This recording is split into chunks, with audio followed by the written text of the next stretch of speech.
Hello everyone and once again welcome to Umar Taskeer YouTube channel myself Umar Taskeer. Guys Facebook ads course के इस particular video में हम लोग बात करने वाले हैं किस तरीके से हम लोग हमारे प्रोडक्ट्स की जो फीड है उसको क्रिएट कर सकते हैं, कितने तरीकों से हम लोग फीड्स को क्रिएट कर सकते हैं, किस तरीके से उस फीड को हम लोग अपलोड कर सकते हैं हमारे कैटलॉग के अंदर ताकि हमारे जो कैटलॉग है वो पॉपुलेट हो जाए प्रोडक्ट्स से, यानी प्रोडक्ट्स जो है वहां पर कैटलॉग के अंदर आ जाए, जो कि हमारा अल्टीमेट गोल है कि जब तक कैटलॉग के अंदर प्रोडक्ट्स नहीं आएंगे तब तक हम लोग कैटलॉग सेल्स के एड जो है उनको नहीं रन कर पाएंगे। इस पिछले वीडियो में हम लोगों ने बात करी थी कि कैटलॉग क्या होता है, समझने की कोशिश करी थी कि फेसबुक एड्स के इकोसिस्टम में कैटलॉग का क्या इंपॉर्टेंस है और किस तरीके से हम इसको यूज कर सकते हैं। तो गाइस इस पर्टिकुलर वीडियो में हम लोग बात करने वाले हैं, हमारे पास आप देख सकते हो यहाँ पर जो हमारी ये वेबसाइट है इसके ऊपर बहुत सारे प्रोडक्ट्स हैं।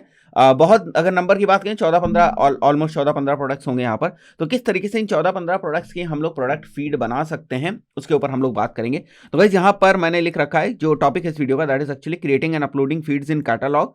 तो जो प्रोसेस है वो इस तरीके से होती है कि सबसे पहले आपको फीड को क्रिएट करना पड़ेगा, उसके बाद अपलोड करना पड़ेगा और उसके बाद आपको मेक श्योर करना पड़ेगा कि जो फीड के अंदर आपने प्रोडक्ट्स जो मेंशन किए हुए हैं या जिन प्रोडक्ट्स की आपने फीड बनाई उसको जब आप कैटलॉग के ऊपर अपलोड करते हो, कैटलॉग उससे क्रिएट करते हो, कहीं कोई एरर तो नहीं है, क्योंकि एरर्स बहुत सारे आते हैं, बहुत सारे इश्यूज आते हैं। तो उन इश्यूज को आपको रिजॉल्व करना है और उन प्रोडक्ट्स को जो है आपको एक्टिव रखना है या आपको उस कैटलॉग को फाइनली जो है ना वो कैटलॉग सेल्स एड चलाने के लिए रेडी करना है। हम लोग दो सेक्शन में इसको समझने वाले हैं। एक तो किस तरीके से हम लोग फीड्स को क्रिएट करते हैं। अगेन गाइस फीड्स का क्रिएट करने का सीधा सा मतलब यह है कि हमारे वेबसाइट के ऊपर जो ये डिफरेंट प्रोडक्ट्स हैं वो एक सेट फॉर्मेट में हमारे पास आ जाएं। Fine, this is actually the feed, है ना। तो आप लोगों को मैंने पहले ही बता दिया कि फीड का सीधा सा मतलब ये होता है कि फीड के अंदर आपके जो प्रोडक्ट्स होते हैं उनकी इंफॉर्मेशन होती है।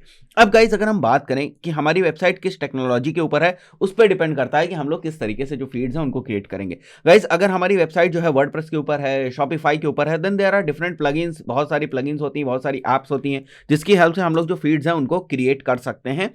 और गाइज अगर हमारी कस्टम वेबसाइट है तो अब यहां पर आपको डेवलपर की हेल्प लेनी पड़ेगी। गाइज डेवलपर को आपको बताना पड़ेगा कि हमारी ये एक वेबसाइट है, जैसे ये हमारी कस्टम वेबसाइट है, इसके ऊपर डिफरेंट जो प्रोडक्ट्स हैं वो हैं, आप हमें इन प्रोडक्ट्स को फीड के फॉर्म में जो है वो प्रोवाइड कर दो।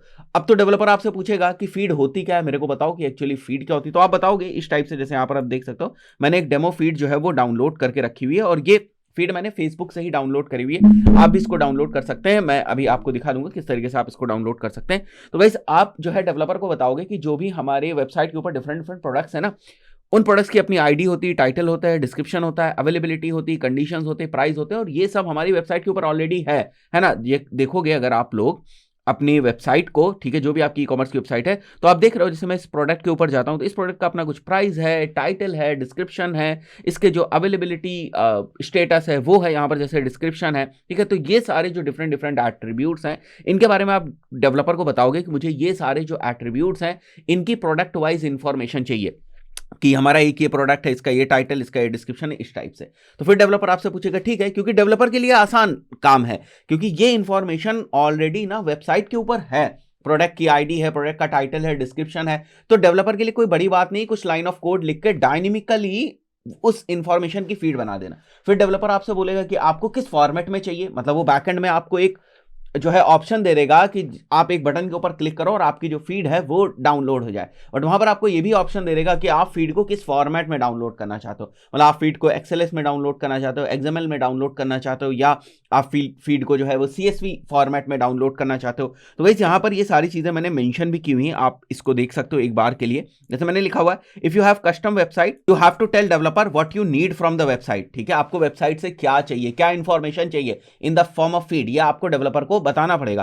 तो गाइज वो टेम्पलेट आपको दिखानी पड़ेगी कि मुझे क्या क्या इंफॉर्मेशन चाहिए। अब गाइज अगर मैं इस फीड में कुछ मैंडेटरी आइटम्स की बात करूं तो इसके लिए आप देख सकते हो मेरे पास एक फेसबुक का डॉक्यूमेंटेशन है जो बेसिकली कहता है कि ये वाली जितने भी ऑप्शंस आप देख रहे हो ये मैंडेटरी है, मतलब इसके बिना अगर आप जो है प्रोडक्ट फीड क्रिएट करने जाओगे तो एरर दे देगा आपको। तो इतने ऑप्शंस तो मिनिमम होने ही चाहिए। मैं इस रिसोर्स का भी जो लिंक है वो डिस्क्रिप्शन में आपको दे दूंगा। तो इस डॉक्यूमेंटेशन में लिखा हुआ है कि किस टाइप से आपको टेम्पलेट्स की हेल्प से जो फीड्स हैं वो क्रिएट करने होते हैं।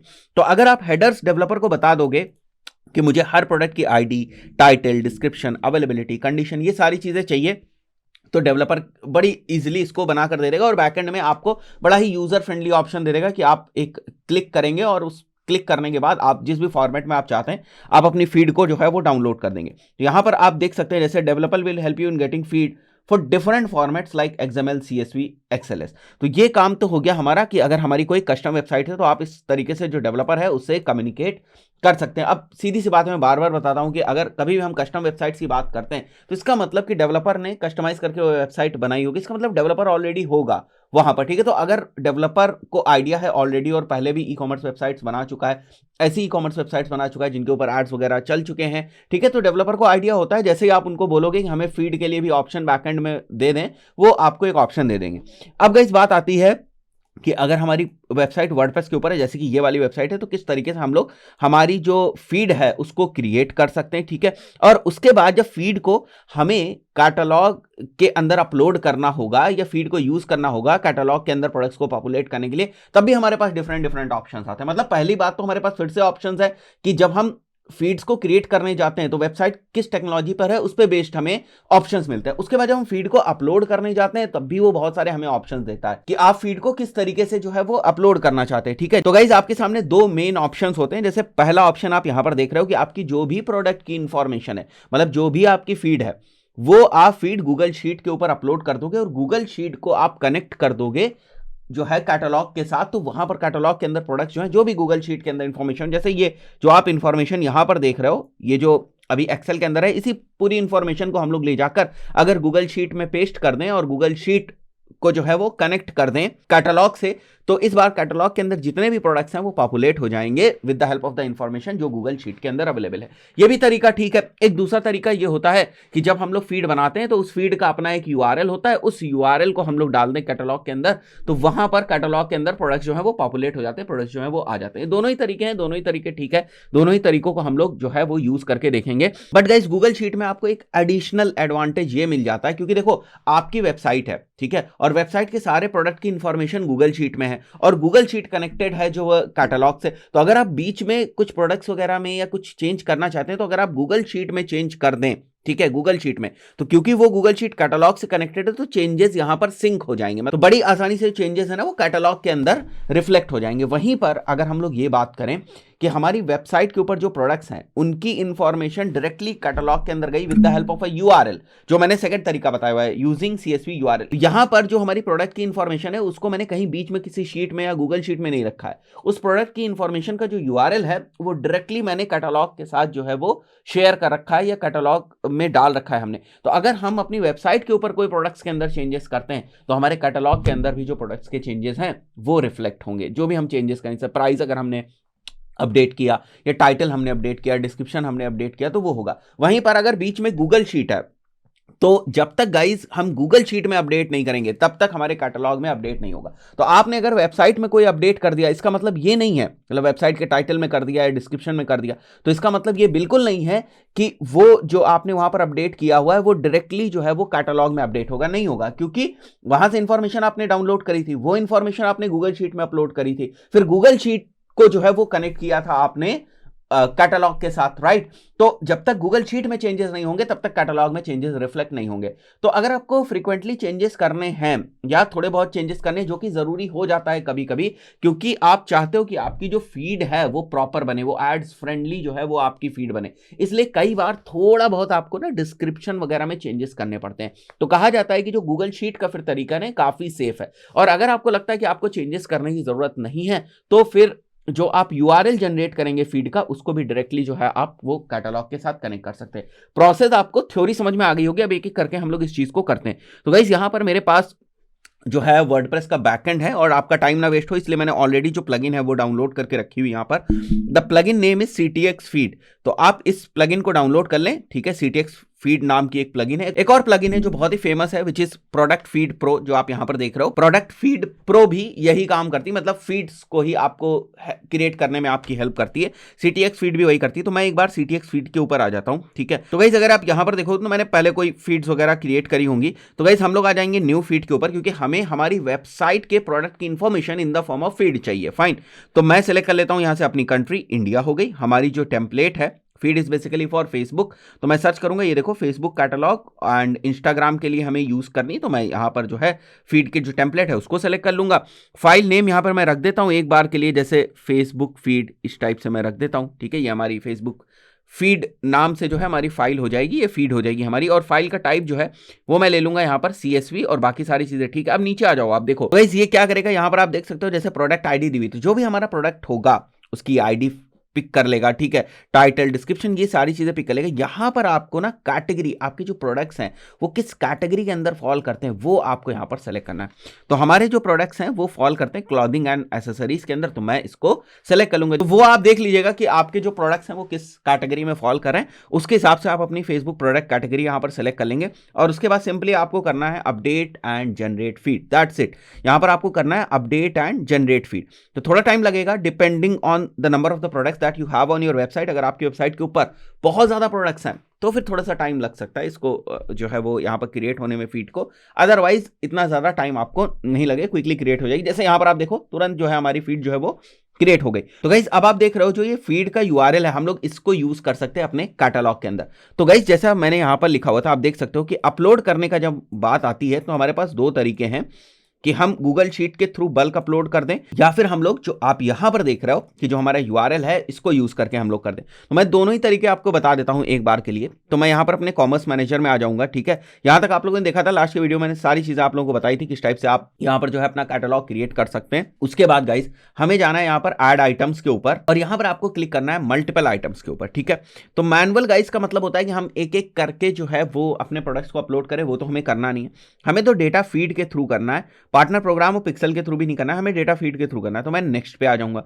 अब जब गाइस मैं डेटा फीड के थ्रू भी जो प्रोडक्ट्स हैं उनको अपलोड करना चाहता हूं अपने कैटलॉग में, तभी हमें 3 ऑप्शंस देता है। एक तो गूगल शीट के ऑप्शंस, एक फाइल अपलोड के।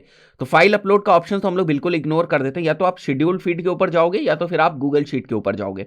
और जो मैं टेम्पलेट आपको यहां पर दिखा रहा था, ये वाली जो टेम्पलेट है, और मैंने जो आपको बताया था कि इस टेम्पलेट को मैंने फेसबुक से ही डाउनलोड किया हुआ है, तो यहां पर अगर आप जाएंगे डाउनलोड में तो आप यहां से जो है ये जो फीड है इसकी जो टेम्पलेट है, एक आइडियल, या आप ऐसे समझो फेसबुक की एक डेमो फीड है आपको केवल बताने के लिए कि फीड में क्या क्या चीजें होती हैं, तो वो ये आप यहां से डाउनलोड कर सकते हैं। फाइन।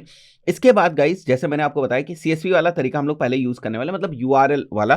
तो मैं शेड्यूल्ड फीड के ऊपर जाऊंगा, मैं नेक्स्ट करूंगा, और जो भी मेरा URL है यहां पर फीड का, जैसे मैं आ जाता हूं अपनी वेबसाइट के ऊपर और इसको मैं यहां से कर लेता हूं कॉपी, ठीक है। ये वाली फीड हम लोगों ने क्रिएट करी थी, राइट। इसको मैं कॉपी कर लूंगा, और कॉपी करने के बाद गाइस मैं यहां पर ये जो हमारा URL है इसको मैं पेस्ट कर दूंगा, और उसके बाद गाइस मैं नेक्स्ट कर दूंगा। तो आप देखोगे ये फीड को हमारी सेटअप कर रहा है, ठीक है। एंड गाइस हमारे पास यहां पर ऑप्शन होता है कि कई बार ऐसा होता है कि आप अपनी वेबसाइट के जो प्रोडक्ट्स हैं उनको आप अपडेट करते हैं, राइट। तो अगर आप अपनी वेबसाइट के प्रोडक्ट्स को अपडेट करेंगे तो फिर आपको फीड को भी अपडेट करना पड़ेगा, क्योंकि अगर आपने वेबसाइट में कुछ चेंजेस किए तो आप चाहोगे कि आपकी फीड में भी चेंजेस हो। तो गाइस जब कभी भी आप अपने वेबसाइट के प्रोडक्ट्स में चेंजेस करोगे, लेट्स से वेबसाइट के ऊपर कुछ प्रोडक्ट्स थे, उनके प्राइस आपने चेंज कर दिए, तो वो इन्फॉर्मेशन आप अपनी फीड में भी चेंज करोगे, फाइन। और गाइस जब आप अपनी फीड के अंदर भी उस इन्फॉर्मेशन को चेंज करोगे, तो क्योंकि फीड कनेक्टेड है इस कैटलॉग से, तो फिर कैटलॉग में भी आपको ये बताना पड़ेगा कि भाई अब फीड हमारी जो है वो चेंज हो चुकी है, ठीक है, या हमारी फीड जो है वो अपडेट हो चुकी है, हमने कुछ नई इंफॉर्मेशन जो है वो फीड में ऐड करी हुई। तो ये चीज बाय डिफॉल्ट जो है ऑटोमेटिकली होती रहे, मतलब एक सिंक्रोनाइजेशन बना रहे, इसके लिए ये शेड्यूल अपडेट्स का हमारा ऑप्शन होता है। तो हमने फीड तो कनेक्ट कर दी, लेकिन यहां पर जो हमारे प्रोडक्ट्स हैं वो अपडेट्स लेते रहेंगे उस फीड से कि अच्छा एक दिन के अंदर कुछ नई चीज तो नहीं आई है, 2 दिन के अंदर कोई नई चीज तो नहीं है। इसके लिए हमें यहाँ पर जो है वो अपडेट शेड्यूल की जरूरत पड़ती है, फाइन। तो मैं मान लेता हूं मेरे को डेली अगर ये करना है एट 12:30 PM, ये आप अपने अकॉर्डिंग कर सकते हो। उसके बाद मैं नेक्स्ट करूंगा गाइस, और यहां पर मैं जो है अपनी करेंसी वगैरह सेलेक्ट कर लूंगा, और जो हमारा डेटा सोर्स है वो ये वेबसाइट है, ठीक है। ये जो फीड बनी हुई है इसी वेबसाइट से बनी, और मैं गाइज इसको अपलोड कर दूंगा। अब अगर मैंने कुछ गड़बड़ी करी होगी, मतलब मेरे प्रोडक्ट की इन्फॉर्मेशन ठीक नहीं होगी, तो अगर यहाँ पर कोई एरर्स होंगे तो वो भी मुझे यहाँ पर दिख जाएंगे। जैसे यहाँ पर आप देख सकते हो 14 products found in the file है। अब यहाँ पर हम लोग देख लेते हैं कि कितने प्रोडक्ट्स अपडेटेड या ऐड हो चुके हैं और कितने प्रोडक्ट्स जो है वो रिजेक्ट हुए हैं। तो गाइज आप यहाँ पर देखो एक प्रोडक्ट जो है वो रिजेक्ट हुआ है because of some of the errors, ठीक है। तो अगर मैं रिपोर्ट के ऊपर जाऊंगा तो मैं एरर्स भी देख सकता हूं, क्योंकि गाइस इस वाली वेबसाइट के ऊपर जो प्रोडक्ट की इन्फॉर्मेशन है काफी डमी टाइप की इन्फॉर्मेशन है, इसलिए यहां पर ये एरर्स आ रहे हैं। बट अगर आप की वेबसाइट सही होगी, प्रॉपर होगी, सारी प्रोडक्ट्स की इन्फॉर्मेशन उसके ऊपर प्रॉपर होगी, तो यहाँ पर आपको एरर्स नहीं देखने को मिलेंगे, फाइन। और उसके बाद जो भी आपके प्रोडक्ट्स हैं जब यहाँ पर अपलोड हो जाएंगे आपके प्रोडक्ट सारे के सारे, तो आप देखोगे जब आप कैटलॉग्स में जाओगे और आइटम्स वाले सेक्शन में जाओगे आप, तो आप देखोगे आपके सारे प्रोडक्ट्स की जो इन्फॉर्मेशन है वो आपको यहां पर दिखाई दे रही है, सारे प्रोडक्ट्स की इंफॉर्मेशन। तो गाइस यहां पर हमने वो जो बीच में मीडिएटर वाली मैंने बात करी थी आपसे, कि हम सारे प्रोडक्ट्स की जो इंफॉर्मेशन है वो सारे प्रोडक्ट्स की इंफॉर्मेशन पहले हम गूगल शीट में ले जाएंगे, उसके बाद गूगल शीट को हम कनेक्ट करेंगे। तो वो वाला काम तो हम लोगों ने किया नहीं, यहां पर वो वाली एक्टिविटी तो करी नहीं हमने। वेबसाइट से जो हमने फीड जनरेट करी थी, उस फीड का जो डायरेक्ट यूआरएल है वो मैंने यहां पर जो है वो लगा दिया, और उस तरीके से हम लोगों ने प्रोडक्ट्स को यहां पर अपलोड कर दिया। अब गाइस दूसरा भी हम लोग तरीका देख लेते हैं कि अगर हमें डाउनलोड करना हो और उसके बाद गूगल शीट में ले जाना हो, गूगल शीट से जो है हमारे प्रोडक्ट्स को कैटलॉग में ले जाना है, तो किस तरीके से हम लोग इसको कर सकते हैं। तो गाइस इसके लिए मैं क्या करता हूं, सबसे पहले जो हमारे यहां पर डेटा सोर्स है, जैसे मैं आ जाता हूं, और ये जो हमारी फीड है इसको गाइस मैं एक बार के लिए डिलीट कर देता हूं। ठीक है, जो हम लोगों ने अभी फीड बनाई है आप देख सकते हो, ये इसका शेड्यूल भी यहाँ पर है कि ये कब जो है वापस रिफ्रेश होगी या कब जो है ये अपडेट होगी। फाइन, तो गाइस मैं यहाँ पर क्या करता हूँ, मैं यहाँ डिलीट कर देता हूँ इसको क्विकली। ठीक है, तो अभी हमारे जो ये कैटलॉग है, अब इसके अंदर कोई भी फीड का सोर्स नहीं है, कोई भी फीड जो है वो नहीं है। अगर आप देखोगे तो फिर से मैंने स्टार्ट कर दिया यहाँ पर, राइट। तो गाइस फीड तो हमारी यहाँ पर बन चुकी थी। फाइन, अगर हम लोग यहाँ पर वापस आए तो आप देखो फीड तो बन चुकी थी। पिछली बार मैंने डायरेक्टली यूआरएल ले लिया था, इस बार मैं इसको डाउनलोड कर लूंगा यहाँ पर, राइट। तो मैं अगर डाउनलोड करूंगा तो आप देखोगे ये इस टाइप से Facebook_feed करके ये जो है यहाँ पर डाउनलोड हो जाएगी। फाइन, तो मैंने ऑलरेडी भी इस टाइप से एक डाउनलोड करके रखी हुई थी, feed_Facebook। ठीक है, तो हो सकता है जब आप डाउनलोड करने जाओ तो ये CSV फॉर्मेट में डाउनलोड करके ये टेक्स्ट फॉर्मेट में डाउनलोड करे, बट आपको परेशान नहीं होना है। ठीक है, आपको जो है जैसे आप अपना एक्सेल ओपन करोगे और उसके अंदर आप इस फाइल को ओपन करने की कोशिश करोगे तो ये इस टाइप से जो है आपको एक नोटिफिकेशन दे देगा। इसमें आपको यहाँ पर डिलिमिटेड सेलेक्ट करना है और यहाँ पर गाइज आपको जाना है, और यहाँ पर जाने के बाद आप जो है जो ऑप्शन आप सेलेक्ट करोगे मैं बता देता हूँ आपको, UTF-8 ऑप्शन आप यहाँ से सेलेक्ट कर लो। ठीक है, एंड उसके बाद आप यहाँ पर लिख दो माई डेटा हैज़ हेडर्स और नेक्स्ट कर दो आप, कॉमा यहाँ पर है और उसके बाद नेक्स्ट कर दो।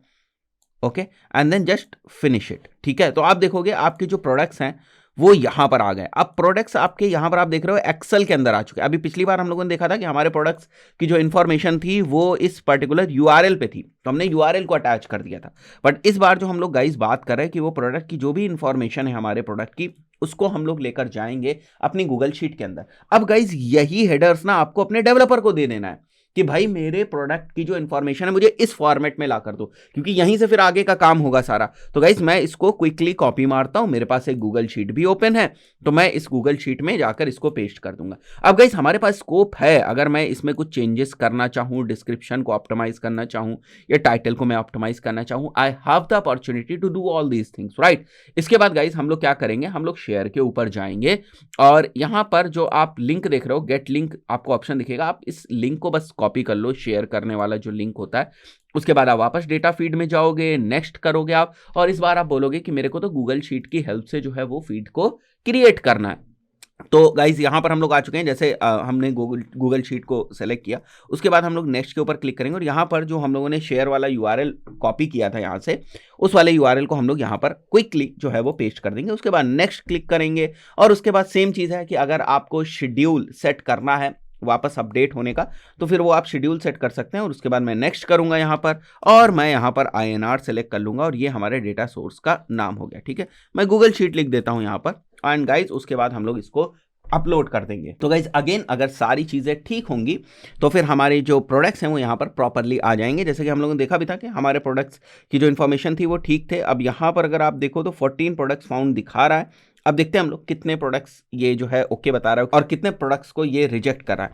तो गाइज यहाँ पर आप देख सकते हो एक जो हमारा प्रोडक्ट है वो रिजेक्टेड है। तो गाइज जो भी इशू होगा वो हमें यहाँ पर व्यू रिपोर्ट में दिख जाएगा कि किस वजह से हमारा कोई अगर प्रोडक्ट है तो वो प्रॉब्लम क्रिएट करा है। जैसे एक प्रोडक्ट है लाइन नंबर 14 में जिसमें कि आप देखो कि प्राइस नहीं है, ठीक है, प्राइस नहीं है। वहीं पर अगर गाइज हम लोग यहाँ पर हमारे जो प्रोडक्ट शीट है इस पे आ जाएं तो आप देख सकते हो ये जो फेसबुक की प्रोडक्ट कैटेगरी है 529 लिखी हुई है, ठीक है, 529।